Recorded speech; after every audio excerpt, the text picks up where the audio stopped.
The man who was cheated on by his wife of 6 years and rose from the ashes after she robbed him to fund her affair with a married professor. Ever had your woman of 6 years look you dead in the eye and say, "You're nothing," while you're busting your ass to keep her afloat? Picture that knife sinking in, your blood, sweat, and tears pouring out for her dreams, and she's spitting venom like you're dirt under her heel. Now twist it deeper. What if she's not just cheating, but laughing at you while cashing your checks for some other dude's ride? Yeah, that's the kind of betrayal that doesn't just sting, it rips your guts out and leaves you staring at the wreckage, wondering how you didn't see it coming. What's good, bros? Welcome back to Alpha Talk. It's your boy, here to drop a story that hits like a freight train straight to the chest. This ain't some soft fairy tale. It's a raw, unfiltered ride through hell and back. We're talking betrayal so thick you can taste it. Guts that'll make you want to stand up and cheer, and a comeback so savage you'll feel it in your bones. Buckle up, because this one's going to leave a mark. Meet Jake, 34 years old, ex-Marine, a gearhead with oil-stained hands and a pit bull named Diesel.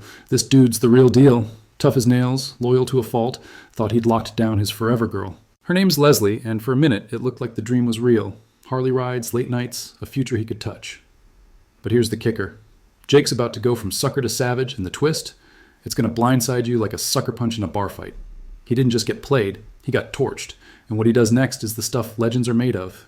Let's set the scene, bros. Flashback to the good days. Peak Jake, living his truth. Her arms are wrapped tight around him on his Harley, wind screaming past as they tear down some back road, Diesel barking like a lunatic from the garage when they roll up.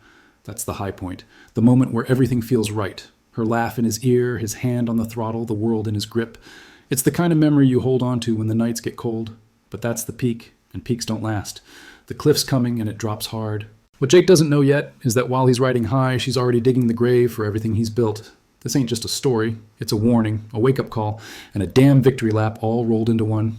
Jake's about to learn the hard way that love can be a loaded gun, and when it fires, you either duck or you reload. Stick around, bros, because this freight train's just getting started, and by the end, you'll see what happens when a man stops bleeding for the wrong one and starts forging his own path. Jake was living the damn dream, bros. Picture this. 34 years old, fresh off his Marine days, a gearhead with a Harley that growled like a beast, and a pit bull named Diesel who'd rip your arm off if you looked at him wrong. But the real prize? Leslie. She was his ride or die, or so he thought. 6 years in, and this dude was grinning like a kid on Christmas, saving up for a ring, dreaming of a life that felt like it was finally his. Those were the golden days, the kind of high you don't come down from easy. It was all there. Bar nights with pool and cheap beers, her leaning into him while they laughed over some dumb story about Diesel chewing up her boots. Weekends were sacred. They'd hit the back roads on his Harley, her arms locked around his waist, the engine roaring like it was singing their song. She'd scream over the wind, "Faster, Jake!" and he'd crank it, feeling her grip tighten, her laugh cutting through the rush.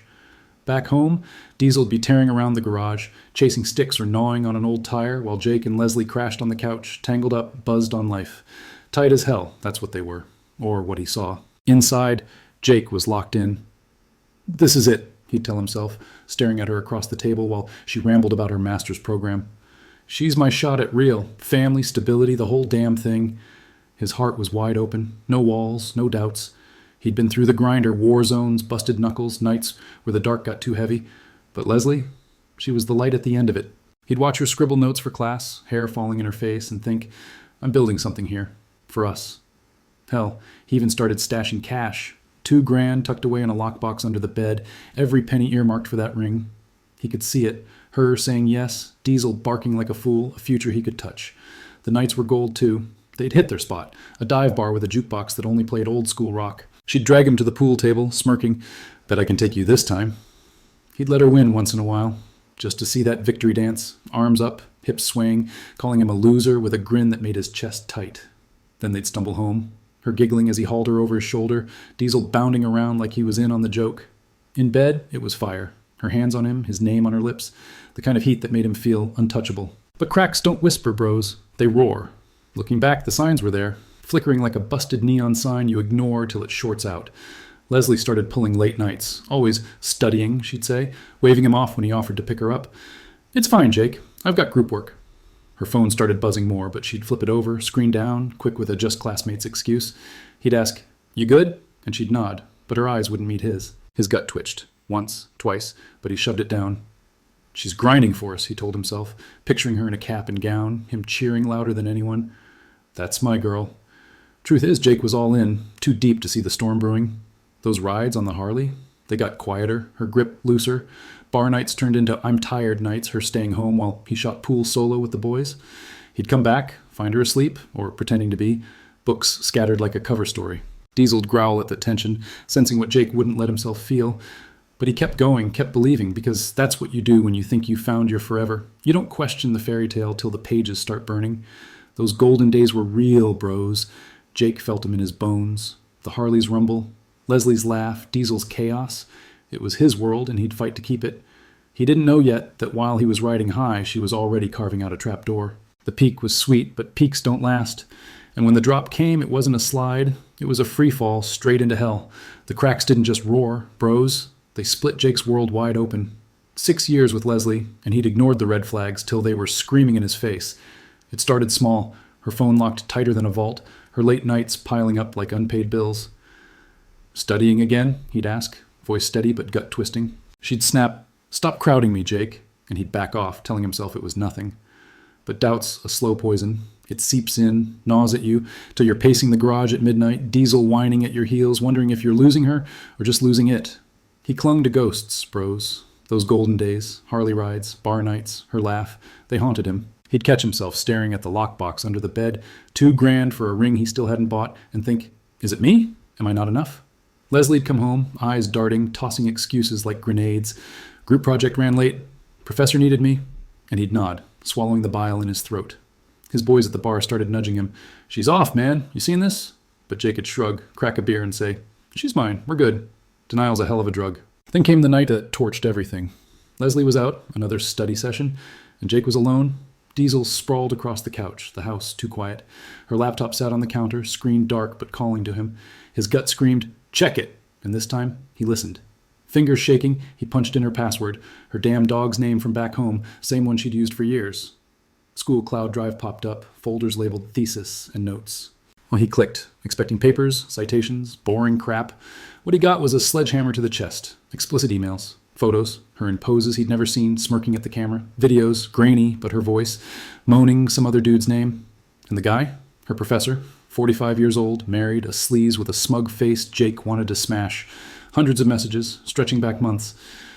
"Jake's a joke," she wrote in one, time-stamped 2 weeks ago while he'd been fixing her car. "You're the real man I need." Another. "He's clueless, keeps paying for everything." His blood ran cold, then boiled. 6 years, and she'd been laughing at him behind his back. He scrolled, chest heaving, each click a deeper cut. Then the bank app pinged, half his savings gone. $2,000 from the lockbox? Safe. But the joint account? $5,000 he'd been stashing for their future? Drained. Statements showed transfers to some LLC, Professor Sleaze's business project, she'd called it when he'd asked. It's for school, she'd lied, and he'd bought it. Now it was funding this clown's life while Jake busted his ass at the shop. The knife twisted. She hadn't just cheated, she'd robbed him blind. He sat there, staring at the screen, Diesel nudging his leg like he knew the world was crumbling. Rage built slow, then erupted. 6 years torched in a digital dumpster fire. He wanted to smash something, anything. Her laptop, the walls, his own damn head for being so blind. But he held it, barely, till she walked through the door at 2 a.m, hair messy, eyes guilty. "Hey," she mumbled, dropping her bag. Jake stood, voice cracking like a gunshot. "Explain this crap storm, Leslie." She froze, then saw the laptop. Her face hardened. No tears, no begging, just cold steel. "What do you want me to say?" she spat. "You're weak, Jake. Always were." "He's got vision. You're just a grunt." The words hit like shrapnel ripping through him. 6 years, he roared, stepping closer. "And you're screwing some married dirtbag? Cashing me out for him?" She smirked, and said, "You were convenient. He's my future." His world didn't just burn, it exploded. Rage flooded him, fists clenched so tight his knuckles popped, heart pounding like a war drum. He wanted to tear the house apart, but he pointed at the door instead. "Out!" he bellowed, voice shaking the walls. She laughed, actually laughed, and grabbed her bag. "You'll regret this," she hissed, but he was already yanking her crap from the closet, clothes, books, that stupid lamp she loved, dumping it in the hall. Locks clicked by dawn, Diesel growling at her shadow as she slunk away. The fallout went nuclear, bros. Jake wasn't done. He had 1 card left, and he played it cold. The professor's wife worked at the same university, some admin gig. Jake dug up her email, public record, and sent a tip. "Check your husband's cloud drive, you'll see." No name, no trace. 2 days later, campus buzzed. Wife stormed the professor's office, screaming, files in hand. Leslie got hauled in, expelled on the spot. Plagiarism, they called it, since her thesis was half his work. Her final paper? Tanked. Her dad, a big shot who'd hooked Jake up with his shop job, found out and cut her off. Phone dead, no calls, nothing. Jake heard through the grapevine she showed up at his parents' place a week later, sobbing on the curb, begging them to talk to him. His mom called, voice soft. "She's a mess, Jake." He didn't blink. "Good," he said, hanging up. Leslie was a ghost now, expelled, broke, cut off from every side. She'd lit the match, and he'd let her burn in the ashes. He wasn't okay, though, not yet. Nights were brutal. Him alone in the garage, wrench in hand, Diesel's head on his knee. The fridge, ketchup and pickles, rock bottom, staring back. He'd see her face in every shadow, hear her sneer, "You're weak," and slam his fist into the workbench till it bled.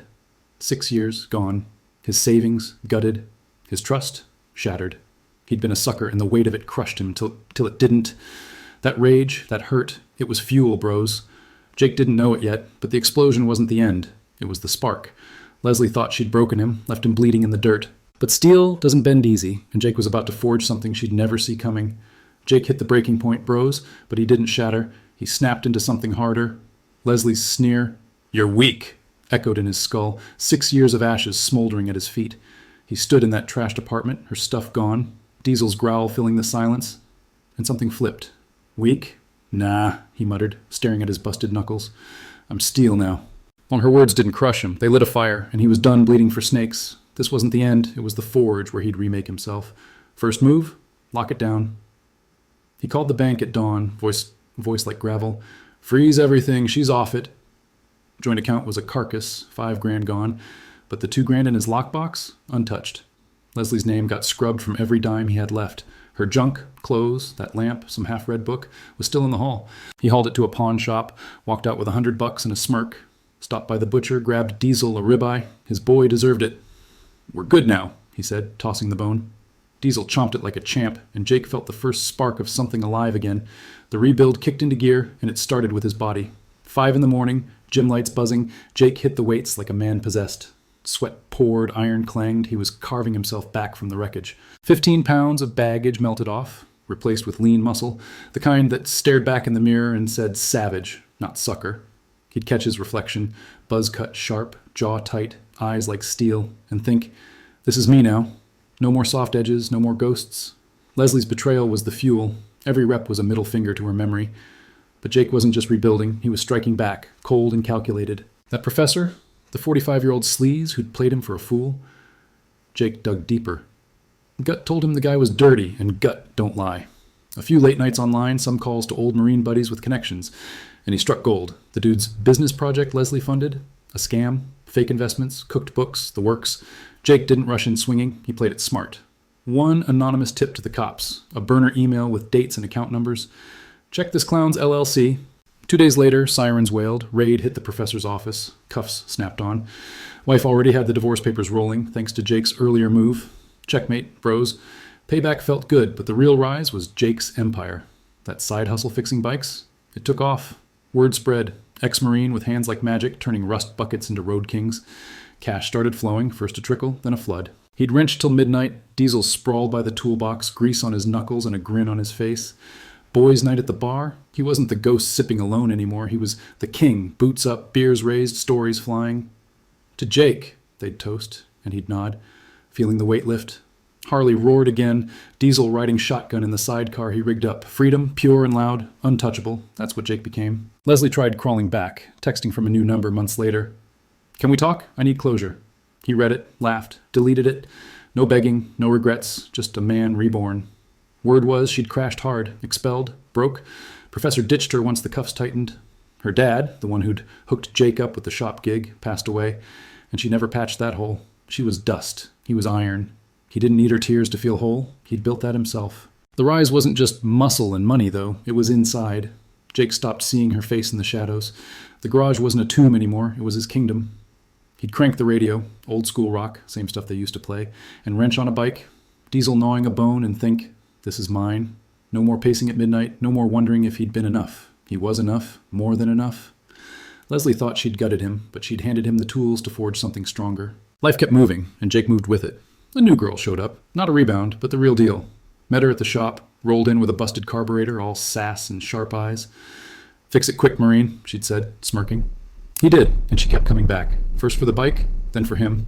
Months later, she was riding with him, her grip tight on the Harley, and Diesel didn't growl at her once. She told him one night, hand on her stomach, "Kid's coming."